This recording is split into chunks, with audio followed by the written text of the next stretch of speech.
En bon français, qu'est-ce K-E-S-S-E accent aigu, qu'est-ce que tu vas faire? Peux-tu arrêter de niaiser? Ben non, faut pas les contrarier, ça a complètement dégénéré. La rencontre du Trizac-Dumont. Hey, tente-moi pas. Bonjour Benoît. Hello. Hey, le REM est encore au ralenti ce matin? Non, arrête. M. Labbé, il nous a convaincus hier. Je t'ai entendu en début d'émission. Je t'ai pas dit qu'il fallait l'engueuler. Ce que je te disais, c'est que présentement, les médias, là, on nous bourre, on nous envoie des porte-paroles qui ont rien à dire au niveau des responsabilités des problèmes. Tout à fait. Le porte-parole pour nous expliquer la situation, moi, j'ai pas de problème avec ça. Tu sais, pour une mise à jour, parfait. Mais quand on demande des comptes rendus, là, quand on demande une reddition de comptes, ça devient complètement futile. Tu sais, là, il y a les 5 W en anglais, là. Le quoi, ça va. Quoi, qu'est-ce qui se passe? Le qui a échappé le ballon? Le comment s'est prise la décision? Le quand est-ce que ça va s'améliorer? Puis où est le patron ou la patronne? Ça, c'est plus compliqué. Tu remarqueras, t'appelles le MTQ, porte-parole. Mme Guilbeault, il y a une mode à se débarrasser des médias, nous envoyant des porte-paroles qui sont formés en médias, qui sont formés en beau langage, en mots-clés. Ouais. Puis qui nous donnent une information correcte dans le sens qu'ils nous donnent probablement leur juste sur ce qu'ils savent eux. Mais ils sont pas décisionnels. Pas toujours. Et là, pour l'instant, je sais pas si tu as vu, là, la ministre Guilbeault, ministre des Transports, a dit l'équivalent de les pannes, c'est non. C'est ça qu'elle dit. C'est comme, elle a un peu adhéré à la théorie aussi du rodage avec des clients, avec des passagers. Elle a un peu adhéré à cette idée que, dans le fond, sont encore dans une forme, même si c'est opérationnel, sont encore dans une forme de rodage.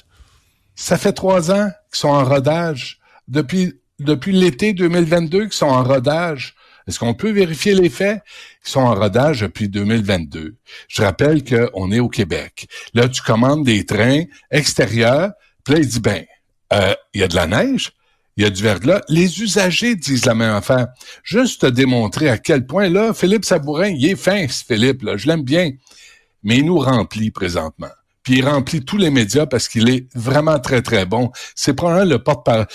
Il y a vraiment la médaille d'or des porte-paroles. Parce qu'il y a un bel enthousiasme, lui, hein? Il sourit, puis il est joyeux. Puis tu le shakes un peu, puis tu dis, OK, c'est correct. Tu sais, comme sur Notre-Dame, il n'y avait pas les bons morceaux. Tu te souviens quand il y avait, ça causait des bouchons. Bon, en tout cas, regarde ça, Mario. Tu sais, on dit, là, 50%. Regarde, la piste lab, ça, là, c'était hier. À Antique. Piste lab parfaite. Madame Tuelier, là, écoute, dégagez ça, là, maladie mentale. La piste lab. L'autre vidéo, Jean-François, dans le Vieux-Montréal, on m'a envoyé ça hier. Regarde ça. On dégage une station Bixi, ça gramouille. Ils sont 4 hier. Mais les trottoirs, les enfants vont à l'école, ils n'ont pas de trottoir. C'est ça. Alors, voyons donc. Qu'est-ce que je te dis? 4 cols bleus sur une station Bixi, en pleine tempête, quand il n'y a rien de déneigé. Avec le pick-up qui est stationné là. Les gens qui sont à la radio ne voient pas les images, mais 4 cols bleus avec des petites souffleuses, des pelles. Puis ils dégagent les stations. Petits balais, voyons donc. C'est donc un cave. Ça n'a pas de bon vélo. Tu sais, c'est ça, je te disais hier. Monsieur Labbé, il est bien fin. Il est bien fin, M. Labbé, mais quand vient le temps de parler à M. Arbault, il est caché dans un tiroir quelque part, puis il veut pas répondre aux questions. C'est scandaleux. Puis la ministre Guilbeault, elle a les 2 pieds dans la même bottine. Je suis désolé, là, mais au lieu hier de sortir de là et de dire « M. Arbault, il est remplacé », on va avoir quelqu'un là qui va dire « Voici comment ça va marcher. » Pas son boss, là. Du tout, là. Lui, il travaille à la Caisse de dépôt, il travaille à CDPQ Infra, elle est ministre des Transports. Attends une minute. Dans la hiérarchie, là, je pense que le gouvernement est au-dessus de la Caisse de dépôt. Je me trompe-tu? Ça passe par le premier ministre ou le Conseil des ministres qui indirectement exigerait du président de la Caisse de dépôt. Je dis pas que c'est pas faisable, mais Geneviève Guilbeault n'a pas ce pouvoir-là, crois-moi. Que le premier ministre sorte de sa limousine et qu'il aille faire un tour en REM. Puis là, il va prendre une décision. Il peut pas, il marche pas. Votre attention, s'il vous plaît. Une opération de délaissage causée d'interruption du service sur l'ensemble du réseau. L'autre affaire qu'on apprend, là, c'est la loi sur le REM. J'apprends ça aujourd'hui en lisant le journal. Il y a une loi sur le REM qui interdit d'avoir des tracés parallèles au REM. C'est pour ça que hier, je te disais, s'il était moindrement brillant, parce que moi, je suis un sans-dessin, mais là, on a pire. S'il était moindrement brillant, il arrêterait d'envoyer les autobus au REM pour en faire des navettes, puis il dirait, pour la prochaine semaine, on remet en place les tracés que c'est interdit par la loi. C'est interdit par la loi. Pour partir des quartiers de la Rive-Sud puis s'en venir à Montréal, ça allait bien. Il y a une voie réservée. Philippe Richard me dit ça a coûté 500 millions pour ajouter les voies réservées sur le pont Champlain. Et là, on les utilise pas. C'est extraordinaire. De incompétence. Puis Madame Guilbeault, encore une fois, répond, c'est plate, hein, mais ça va continuer pareil. Puis elle a dit, il n'y en aura plus de panne. Ah ben non, comment? Par magie? Je pense que je sais pas à quelle heure elle a eu sa rencontre exactement hier, parce qu'il y a eu il y a eu une panne hier matin, il y en a eu une panne hier soir, mais je pense qu'il y en a presque eu une pendant leur rencontre. Je niaise pas, là.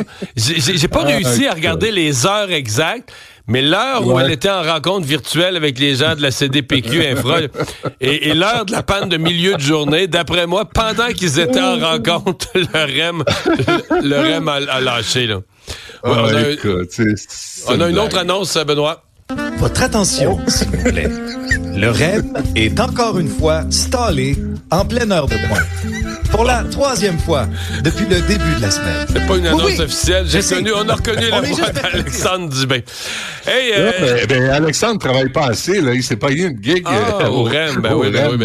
Pour la voix officielle. Hey, le Bloc et le PQ qui sont en chicane, hier à l'Assemblée nationale, Paul Saint-Pierre Plamondon a été interrogé. Il a pas reconnu qu'il y avait une chicane, mais il a dit, garde, là, on s'est parlé, moi puis M. Blanchette, au sujet. Il semble que le Bloc a recruté Alexis Deschênes, le candidat vedette en Gaspésie, aurait recruté des employés. Le Bloc, qui a une élection plus imminente, vole du monde au PQ. Puis je vais te dire, hier, il a pas essayé trop tôt de camoufler ça. Paul Saint-Pierre Plamondon avait un visage vraiment fâché. Regarde, a fini par dire, regarde, s'il y avait une élection, je voterais Bloc, mais pas plus que ça. Ben c'est déjà plus qu'un Québec solidaire qui se dit indépendantiste, mais qui voterait NPD. Au moins, il y a un peu de cohérence là-dedans. C'est un peu drôle. On se croirait au Parti libéral du Québec, avec toute la chicane. C'est comme nouveau, là. Là, on revient avec les vieilles chicanes dans le mouvement séparatiste. C'est vraiment niaiseux. D'abord, je comprends pas que cette histoire-là soit sur la place publique. Il me semble que ça, c'est de la régie. Il y a un mémo qui a coulé, là. Il y a un mémo qui a été envoyé par le PQ, un mémo de frustration, puis il a coulé. Le directeur général du PQ qui a envoyé un mémo, puis ça a coulé. Ben oui, par qui, comment, pourquoi, bref. Quand t'envoies un mémo à plusieurs personnes, ça en prend juste un qui trouve ça drôle, qui trouve ça niaiseux, puis ça coule. Ouais, c'est ça. Ouais. Est-ce que Yves-François Blanchet manque d'imagination ou de contact? Moi, ma question ce matin, c'est ça. Parce que le PQ trouve son monde. Là, Alexis Deschênes, il a intérêt de gagner, lui. Eh boy, s'il gagne pas, là, il va se faire parler dans le nez. Là, c'est fini, là, Alexis, là. Arrête de demander. Non, mais c'était un candidat vedette du PQ, là. Moi, tu vois, j'avais un débat hebdomadaire et c'est le candidat que le Parti québécois nous avait envoyé. Donc, c'était vraiment pour Paul Saint-Pierre Plamondon, dans l'idée, là, d'une prochaine élection. Je pense que c'était un de ses joueurs de premier trio. Il a perdu 2 fois avec le PQ. Fait que là, arrêtez. Il a intérêt à gagner, parce que s'il gagne pas, il est brûlé. Il est fait, là. T'sais, après, il reste Québec solidaire. Là, c'est à lui de décider. Mais tu sais, je sais pas où ça va aller. Mais Monsieur Blanchet, là, il a pas sa liste à lui, il a pas ses recrues, ses candidats, ses idées, tu sais, un peu plus originales que d'aller piquer celle du Parti québécois. Tu sais, on dirait qu'il y a les gens sont libres en même temps, là. C'est bien beau le pays. C'est bien beau le pays. Dans le cas d'un candidat, c'est bien plus payant être député fédéral. Député à Québec, là, ça donne. Député à Québec, maintenant, ça donne 130 000. Je pense qu'à Ottawa, c'est 160, 170, c'est pas plus, là. Ah oui, ça a augmenté. Puis pour faire quoi? Commission parlementaire, pour jaser, tu sais? On s'entend-tu que le Bloc québécois, on peut bien l'aimer, mais ça reste des gérants d'estrade. Ils prendront jamais le pouvoir. Au PQ, le danger, c'est que tu deviennes ministre. Et là, tu deviennes redevable. Ah ouais, là, t'as de l'ouvrage. La vie, là. Là, c'est pas pareil. Je l'ai critiqué pendant 8 ans. Éric Kerr, là. Éric Kerr, l'exemple parfait. Éric Kerr était dans l'opposition. Il appelait pour planter les libéraux. C'est pas de même qu'on fait ça. L'informatique, c'est pas de même. Il arrive en poste. Coin, là, tu sais, 500 millions à IBM pour la SAC-Click qui marche à... On aurait dû recevoir des éloges pour ce projet-là. Oui, c'est vrai. Oui, il avait dit ça, mais c'est plus pareil. Alors, tu sais, là, Yves-François Blanchet, là, arrêtez de piger. J'allais dire, c'est un peu comme Guillaume Lepage qui invite toujours les mêmes humoristes. Là, ayez un peu, un peu d'imagination, là. Invitez du monde nouveau pour qu'on apprenne des choses. Benoît, merci. Ah oui. Bye-bye.